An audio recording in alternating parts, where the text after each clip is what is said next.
Good evening and welcome to Wethersfield Talk. I'm Rick Gary, your host, and tonight we're here to talk about a referendum that's coming up in Wethersfield in September, and it has to do with the renovation of our elementary schools. It's been a long time coming, and there's been other attempts at a referendum to repair our schools, and this is another referendum that is going to happen in September, and I have three guests with me tonight to talk about that. And with me I have John Wayner, who is the head of the building committee for the schools, as well as on the Board of Education. Yes. Emily Zambrello, town councilor. And Sally Keating, you are a member of the, there's a group involved in getting this done, correct? Sorry if I don't know the name. Wethersfield Invests Now in Tomorrow. Win it. Excellent. So tonight, our goal is tonight is just to give you the facts. So when you go to vote, you're voting based on the facts of the referendum and the history and kind of background of why we're here and what needs to be done. So maybe, John, you can kind of start us off with where we are and why we're here. Sure, yeah. Well, first off, thanks for having us. This is an important topic for our town. It's the future of our town in many ways. My story here starts all the way back. I've been a resident of Wethersfield since 2008. My story starts before that when we were looking for homes to move here in Wethersfield, and we caught wind of, they're going to start updating elementary schools. This was back in 2007. Yes. I'm sure everybody out there has other stories that are very similar to that, because this has been tried for many times in our town, as we know. I'll just give you a little history of how we got here. We first formed an ad hoc committee when I first joined the Board of Education and others. That was back a couple years ago, and we started working with a smaller group within the committee from the community, right, non-political, right, to kind of get feedback around and see what the interest was for shaping our elementary schools. We explored different patterns, how we wanted the schools to be arranged.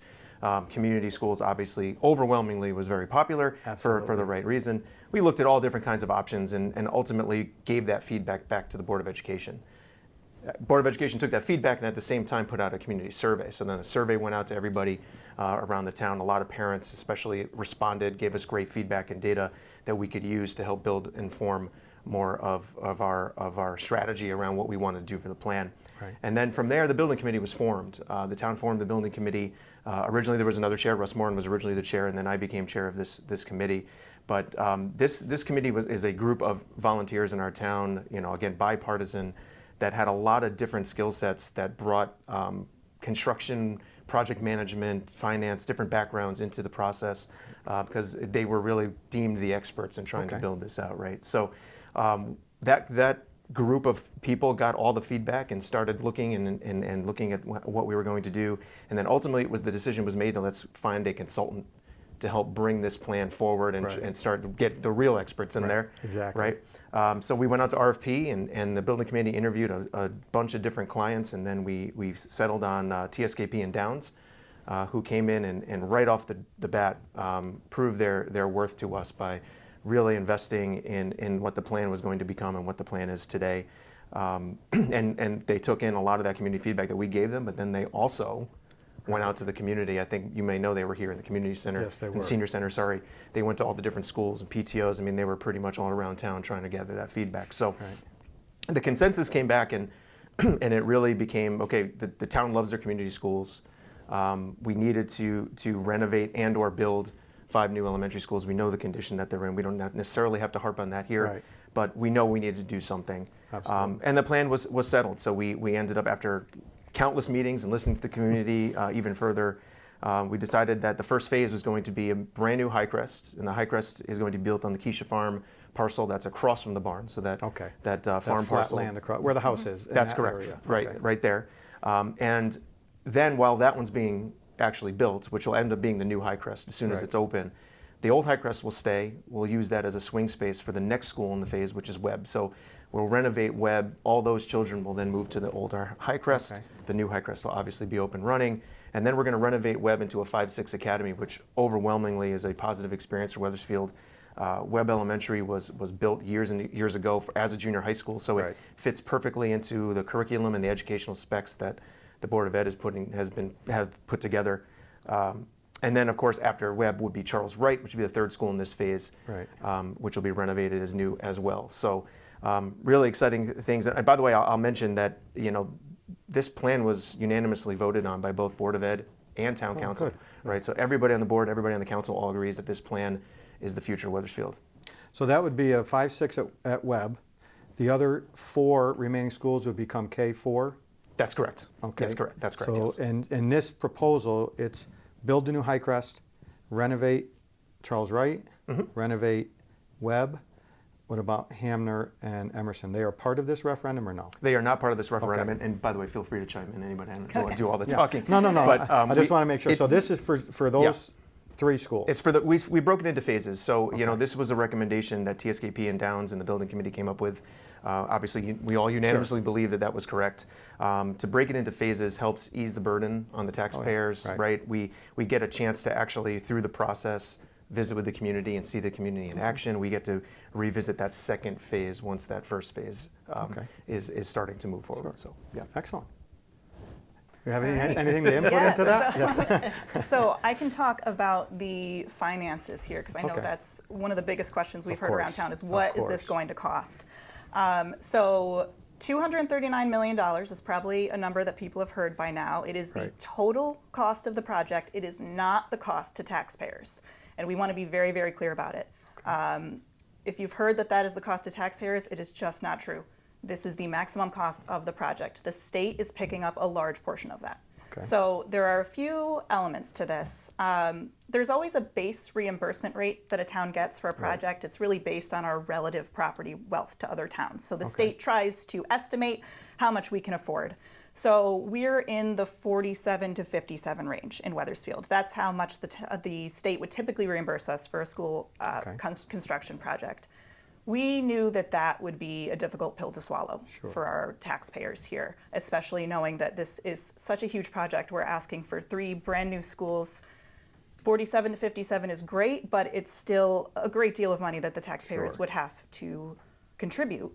So we worked with our legislators very closely from the beginning of the legislative session this year back in January, and we asked them for support in getting more reimbursement from the state, and they were successful in that.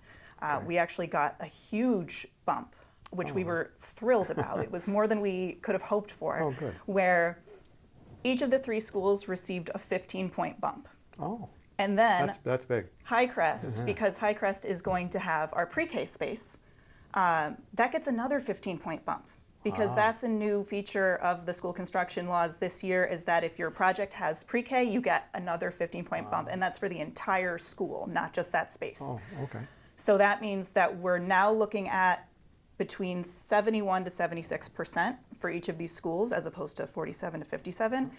It averages out to about 73, 74% of what we'll be getting back from the state. So that is a huge, huge boon to taxpayers. That's Makes money a big that difference. It's a big difference, and it's money that our town won't have to spend. We're essentially getting 3 schools for the price of 1 here, if you think about it. And so the other number voters will see when they go to vote on this is $88 million. That is the maximum amount that the town will borrow to fund our portion of the project. Okay. It doesn't work out exactly where it's 26% of the amount, but we've built in a cushion here. We're being very conservative. We don't want to be back here asking the voters for more money in a few years because we underestimated how much it was going to cost. Right. So this is incorporating inflation, it's incorporating potential unexpected overruns, and it's incorporating that the state might not fully reimburse us for certain things. Sure. So we're building that in. We will only borrow as much as we actually need. So that is your expected maximum. Like you That's the don't max, think it yes. could ever go over that. Obviously, the world is the world, but Yes. but you've built in a lot of cushions, and you think the 88 million is a good number. If I may, Emily. Yeah, I mean, of course. so TSKP and Downs did a great job working with the committee to build in a cushion for, and Emily mentioned it, inflation, but it's also project risks and project run. Right. Their model was to be very conservative with the cost. Okay. They did that on purpose, right? They Sure. and look, at the end of the day, every project has pieces of it that Absolutely. that are non-reimbursable. For example, you'll hear a lot about that. There's always a little bit of that and that's part of the 88 million. But they were very conservative in their approach with it, and the building committee was very appreciative of that from the consultant. TSK, they obviously have experience with schools. 100%, yeah. I mean, they did projects in Manchester. They did Goodwin Community College in Hartford. I mean, a number of different projects, right? We vetted that out, but they were very impressive, and they've been very impressive with us here in the town. Good, good. Now, Sally, how does your group fit into this? We're the cheerleaders. Okay. We're the cheerleaders. We're helping to get information out. You know, we talked about the 239 million. There are Right. people who think that's what we're going to have to borrow, and that's Right. not true. So Okay. we're really working to make sure people understand it's 88 million. We've got a great state reimbursement rate. And this is really a great opportunity. Right. It's not going to come around again. You know, Wow. people want to kick the can down the road. We've done that for far too long. These Yes, schools yes. really need a lot of work. I mean, I've said before this was going to be a factual episode. We're just going to do the facts. And the fact is, my kids have gone through Charles Wright and Emerson and Webb. And my nieces and nephews are in Hamner.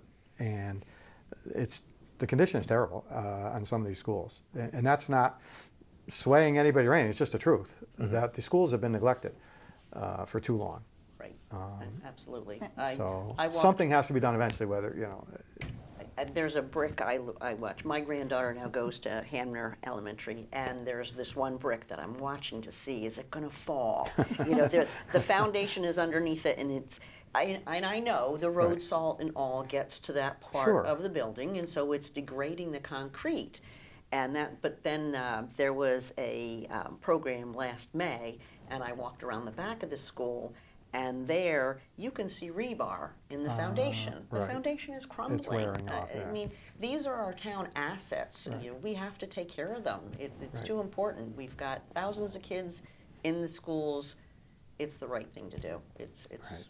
timely. Now, going back to the initial planning for this, and you looked at all these different sites, so TSK went through, Yes. because I know there was a lot of talk of why not put this new Highcrest where the baseball field is, why not do that? So I'm assuming all that Yep. vetting, a lot of time was spent?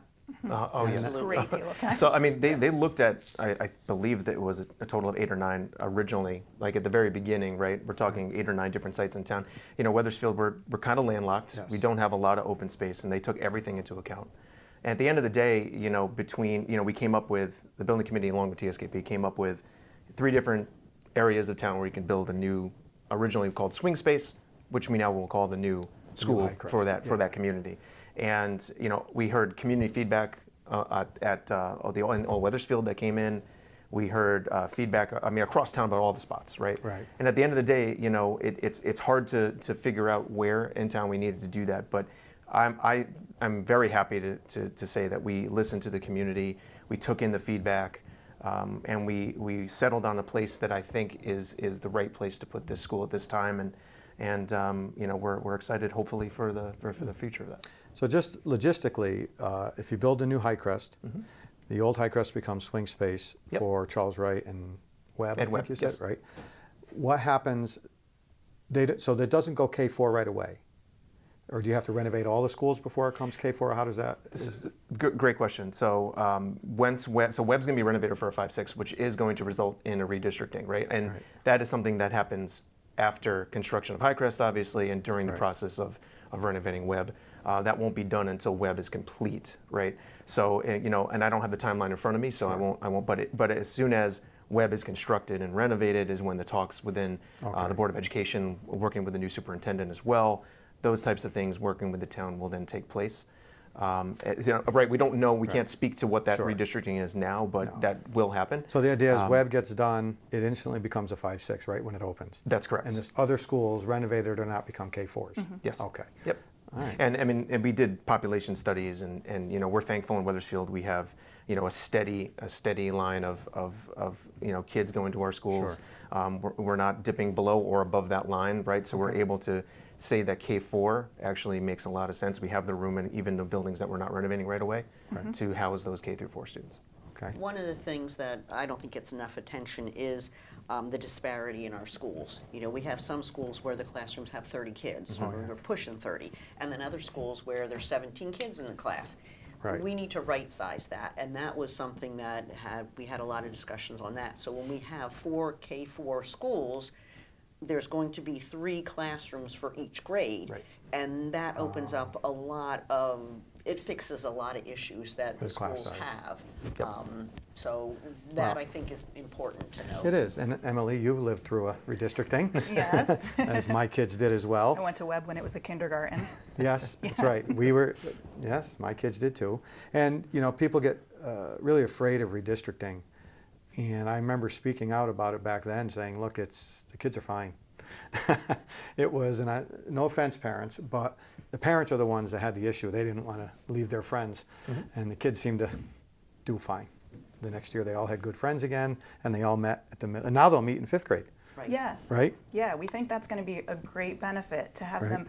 The 7th and 8th grade is a difficult time in a kid's life, and to do that at the same time as meeting everybody else in town who you've never met before, it's a lot of pressure. Yeah. So we think the 5, 6, it will do a number of positive things, but that's a That's big one of one. Is them. bringing them together a little bit earlier, and. Just to add, I went to Charles Wright. I knew your son back then. And the temporary classrooms Oh, that's that were right. put in when I was in 5th grade are still there. Are 20 they? years later. Oh, my gosh. And just hearing about that, seeing the state of that school looking Yeah. exactly the same, because one of the things that the building committee did last year, which I think was a really great idea, was to actually open the schools up and say, Yes. okay, Oh, come anyone in the look. community, come look. We'll do tours, we'll talk about the issues, you can Right. take a look for yourself. So it was great even for me, who's been in some of these schools, but not all, to see Right. see The what actual they like, condition hear from the and- principals, see the actual conditions, see that those temporary classrooms were not so temporary. Yeah, Right. and as a parent myself, I'm glad you brought that up, because even I didn't see some of the parts of the schools that I got to see from just doing those Yeah. tours. Because as a parent, you're dropping your kids off. Sure. You go in the building, but You're you don't not go seeing- everywhere in the building. right. So it was really eye-opening. So could we talk about the actual referendum now? When is that going to happen? And is it the regular voting places? Is it? Yes, it's September 16th. It's a Tuesday. Same voting hours, so 6 a.m. to 8 p.m., and it's your same polling place. Okay. So we're hoping to make it as easy as possible. So for this is the people. September 16th, your regular polling place. The schools are closed that day, obviously, right? They must be, because the schools are the voting places. Some of them are, yeah. Yeah. John, do you know? 2 of them are. Well, anyway, I will have to double check the That's committee fine. on that. But Yeah, the parents already know about but that. But for yes. you, it's September 16th, your regular polling location between 6 and 8, That's right. 8 p.m. Yeah. Is there anything else you want to say before we? I think we've lots said of a lot. people, I could talk for hours about we all some of the poor conditions. I mean, John talked about the tours, Right. and one of my fears with the tours, was that you can't see a lot of the things. Sure. I mean, we have asbestos tile. John Yeah. Q. Public doesn't recognize asbestos tile. Let's get rid of that. The Right. tiles are chipping. Yes. All 5 roofs leak. When you Yes. get water into schools, it ruins carpeting, it ruins Sure. school supplies.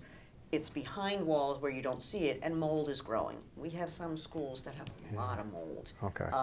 And that's not right. We need to fix that. So again, I'm a neutral party here, but we all know that something has to be done. And I know a lot of people say, well, not this.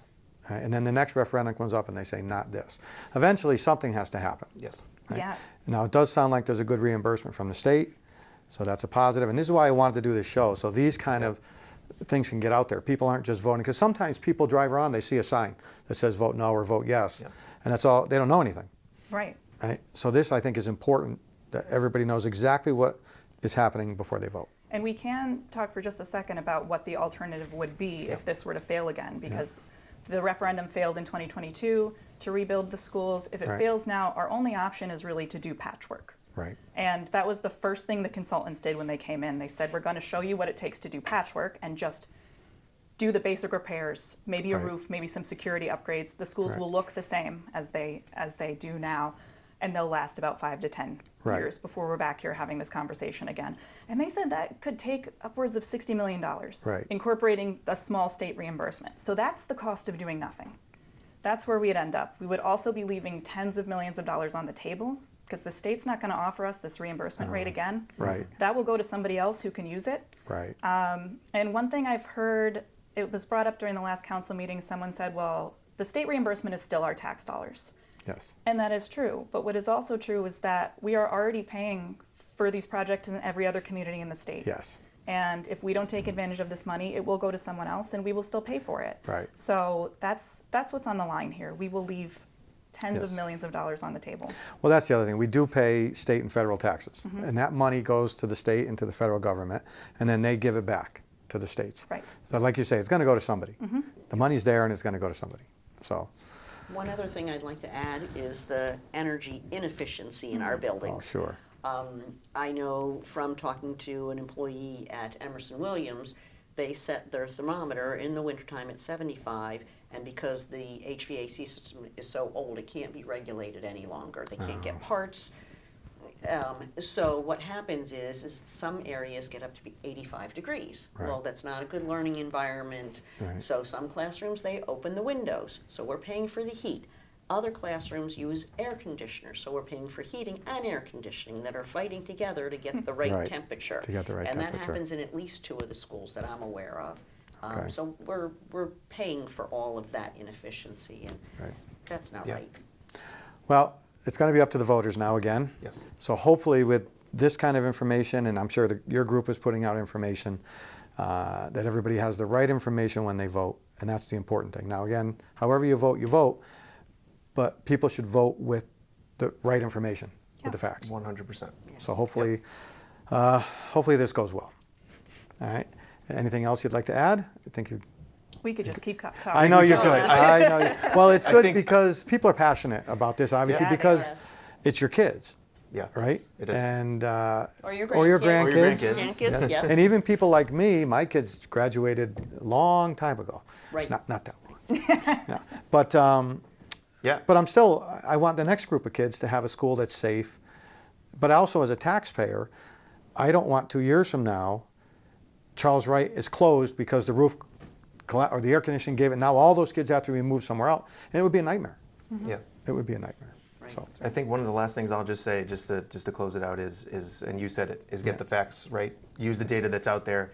You know, throughout this process, this has been transparent with the community. The plans are out there on the TSKP website that's attached to the Board of Ed website. The town website has the master plan. You know, all the data you need is out there.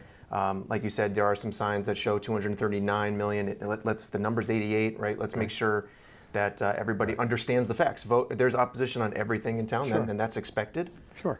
But let's let our community decide for themselves with the right data and the right facts. and that's good to know. So if you go to the Board of Education website, you can find the plans, the town's website. Yep, you can. On the Board of Education website, will link you to the referendum website, which will show all the TSKP. They built the website for all the meeting minutes and everything. It houses all the data. The master plan is on the Wethersfield.org website as well. It's all out there for everybody. Excellent. Well, thank you for coming on here and getting the information out. Thank you for having us. Oh, no problem. And everyone, that's September 16th, Tuesday, from 6 to 8 at your regular polling place. So make sure you get out and vote. Go to the town website if you want to know all the facts, the Board of Education website. And I don't think there's anything else we can say. So thank you for coming on. Everyone, thank you for watching. I hope you all get out and vote. And until next time, good night.